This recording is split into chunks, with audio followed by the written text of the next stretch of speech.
Hey, everybody. Welcome to the John DeVito Show. And today I'm going to be talking about a very difficult situation. This is something I've been dealing with now for 7 years. And when I say I'm dealing with it, I'm just speaking about it from my perspective.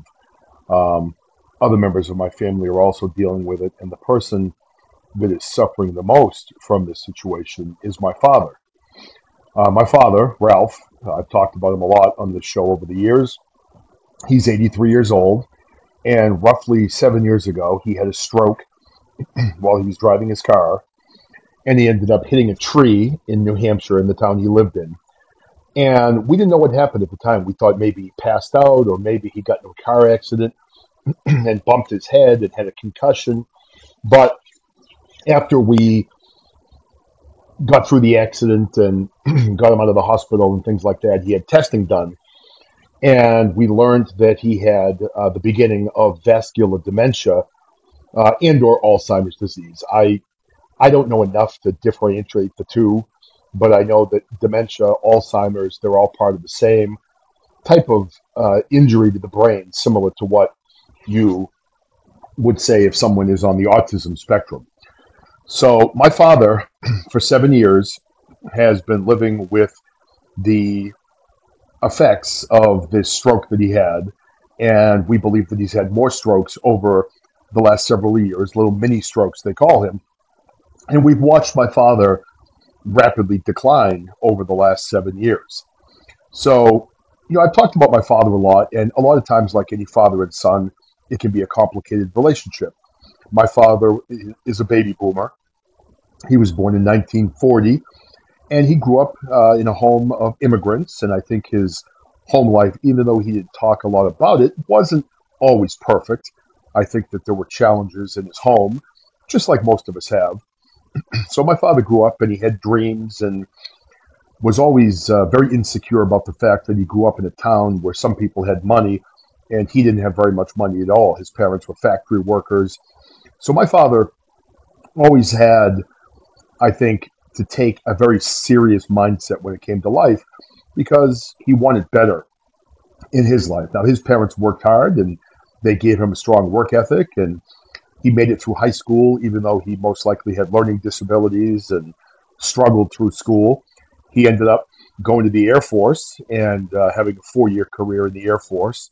When he came back, he had aspired to be a professional baseball player, and he was very good.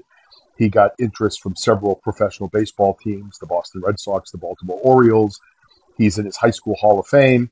And whenever I would go up to watch my father play, he played in a semi-professional league until his mid-30s. And I used to watch him play as a kid. All the locals would tell me how my father was the best hitter that they'd ever seen come out of the area. I mean, he was apparently that good. And he played games against Cape League teams. He was very proud that he played against Carlton Fisk once in the Cape League. And unfortunately, when he came back from the Air Force, he at the time was 22, almost 23 years old. And there weren't as many teams in the major leagues at that point. And he was told by a few scouts that he was too old at that point. So my father always felt that he had missed his opportunity to achieve his dream to a point, and that really bothered him for most of his life. But my father, he was a grinder. He worked hard his whole career. He ended up meeting my mother. They were together for a few years before they got married. My mother was brilliant, very smart woman. She was a registered nurse. If it had been today, she probably would have gone for her MD, and she used to talk about that. Back in her day, back in the 1950s, the 1960s, there were not as many female doctors. So she became an RN, loved her job. She was an ICU nurse, and really was a very well-respected nurse. So she did really well in school and encouraged my father to go to night school. So my father, while working in factories during the day, went to 9 years of night school at a school in Massachusetts called Merrimack College. Now, back in those days, there was no online school, so he would work a full day in the factories, then get in his car after having dinner, drive to college, and spend the night on the college campus learning business. So my father, 9 years, it took him to get his degree. He got his degree when he was 33 years old. And at that point, he started a job with the federal government. He worked for the Internal Revenue Service for many years. And from what I was told by most of his colleagues, if you owed taxes to the IRS, Ralph was the last guy you wanted to see coming through the door. So, you know, I guess he was very good at his job. He was fair. He worked hard. He was a father that was always there for us. My mother got sick when he was young. She had muscular dystrophy. And at times, the frustration of life did get the best of my father. And he could be a difficult person at times, sometimes very difficult. And as a child, it was hard to understand. But I think as I got older, I started to understand some of the challenges that my father had had throughout his life. And once you get married and have your own children and you have your own jobs, like I've done and I've raised my family, you definitely feel, I think, more understanding when it comes to your parents and everything that they went through. I look at my dad where he grew up poor and met the love of his life, and then she got sick, and he was financially responsible for all, our entire family. There was a lot of pressure on him, and he never made a lot of money. I mean, he made a good living. We were definitely lower middle class or middle class, and we certainly never felt like we didn't have what we needed. We had a nice house in New Hampshire, and that was all built on his hard work and his effort and his dedication to his family. So, fast forwarding that a little bit, we had our lives with my father and my mother, and I'll never forget towards the end of my mother's life, she passed away at the age of 67. She had very advanced muscular dystrophy. She was bedridden in her room for probably a good year at least. My father kept her in the house. He took care of her. He changed the beds when she had accidents. He had to inject things into her stomach. I'll never forget the level of dedication that my father had in taking care of his wife, my mother. And I remember watching that thinking that I don't know if I could ever measure up to the level of care that he offered to my mother. It was really just amazing to see. And it was hard for him. I mean, he was working, he was taking care of my mother. That man had a lot of pressure on him, and he never ran away. He could have, at any point during their marriage, when things got hard, he could have left. He could have ran away. He could have done a lot of things, and he didn't. So he really took care of her very, very much at the end, and he was in the house when she passed, unfortunately. And I still remember the phone call and how upset he was when he called me. I mean, just hysterical, calling me and telling me what had happened, and it was just a very difficult time. But my father and I, we didn't always see eye to eye during our father-son relationship, and I think that's probably fairly common with a lot of fathers and sons. And there was unfortunately about a 2 year period of time where the two of us did not speak, and that was a very difficult time for both of us. We eventually, right around the time I was about to get married, we made up. He came to our wedding, and I'm very happy to say that over the last, I would say, 25 years, my father and I have had a very good relationship. I think we learned to appreciate each other. We spent a lot of time together.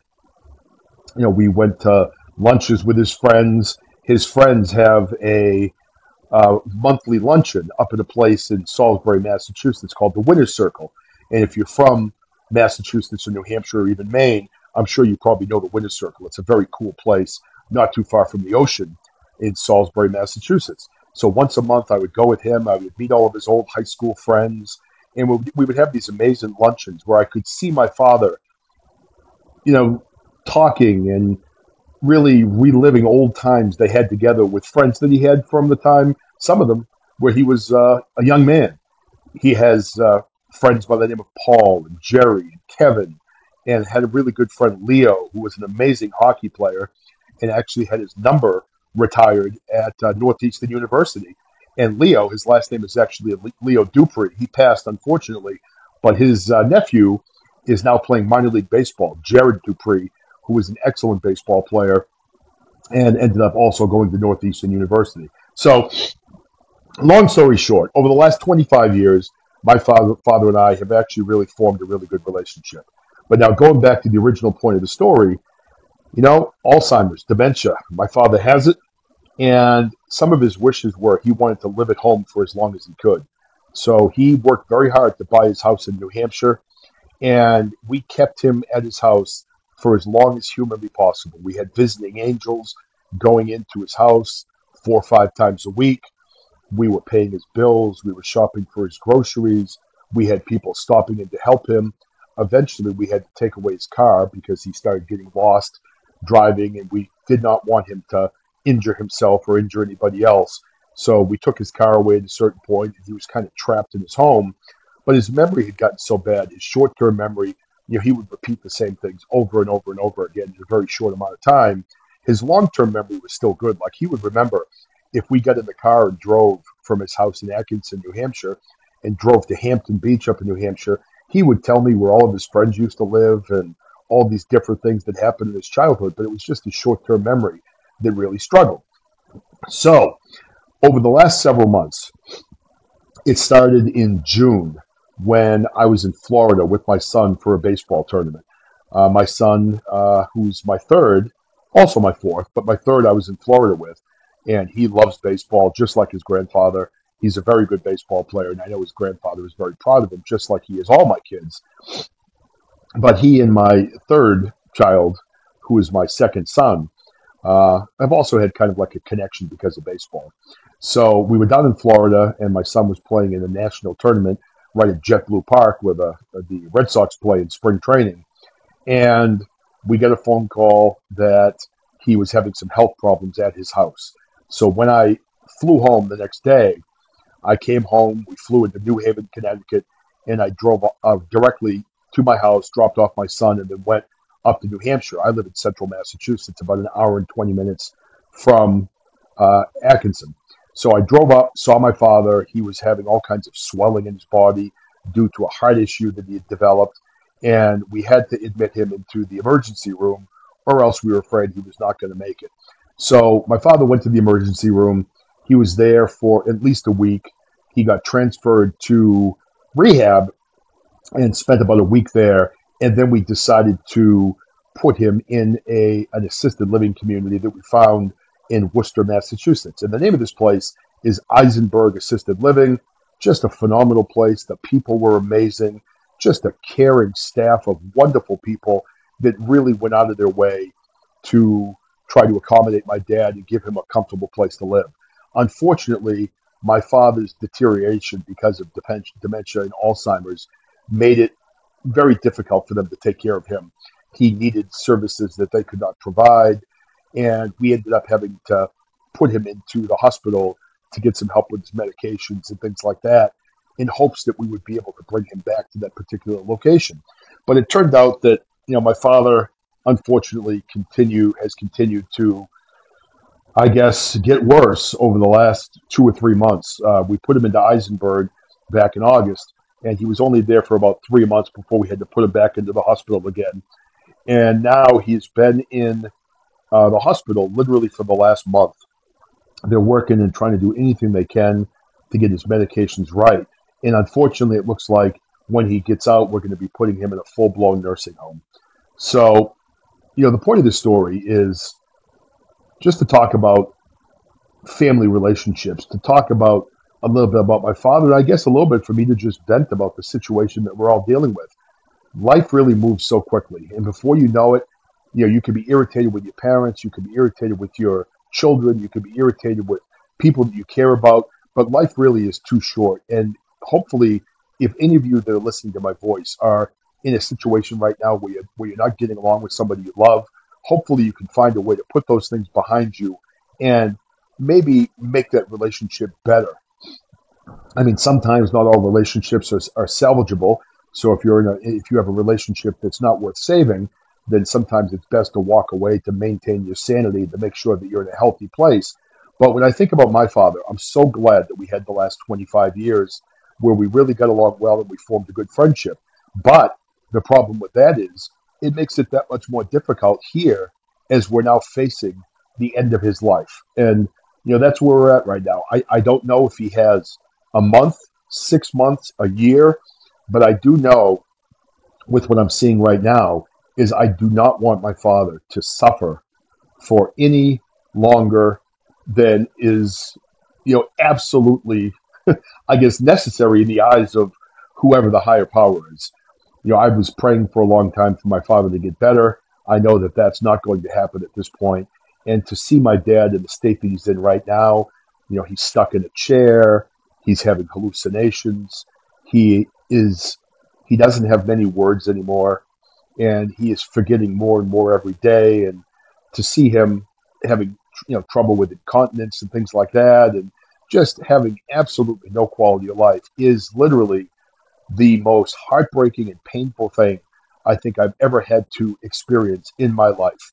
And again, I'm no spring chicken. I'm 56 years old, and I do feel that I've been through my share of difficult times in my life and things. And again, don't get me wrong. I'm not coming here and complaining. I mean, I feel blessed for the life that I've had. I had a wonderful life growing up in a beautiful town in New Hampshire. I was fortunate to play sports. I've been fortunate to have a very good career. I have a wonderful wife and four amazing children. I've been blessed in so many ways, but it's hard when you look at a situation like this and realize that, my father does not have much time left. And it's sad, it's heartbreaking, and you feel very mixed when it comes to this type of thing because you don't want him to pass, but also you don't want him to suffer. And it's selfish not to want him to pass because hopefully, and I am a person that believes in God in heaven. I'm hoping that when he does pass, he will be able to go and be with God and be with my mother and be with his friends and his parents and the people that he has cared about, in addition to us throughout his life. So for anybody out there that is suffering like we've been suffering, if you've been suffering with a parent that has Alzheimer's or dementia, if you're suffering from a parent that has cancer or anything to that effect, just know that you are not alone because I can tell you point blank that sometimes you feel alone. Sometimes I feel very alone in the things that we're having to deal with. And it is so hard. I went in to see my father today at the hospital, and it's even to be there for an hour is just heartbreaking the entire time that I'm there to see this strong man that gave me the building tools to be, I guess, the man that I am today in many ways, to see him struggling and just being beaten down by this horrible disease is sometimes just too much to take. So if you have a loved one that has dealt with Alzheimer's or any other debilitating disease, I love you. I'm sorry you've gone through that. And Alzheimer's is, without a doubt, one of the most ruthless, nasty diseases I have ever seen. And it just keeps taking and taking and taking until literally there's nothing left to give, but it keeps taking.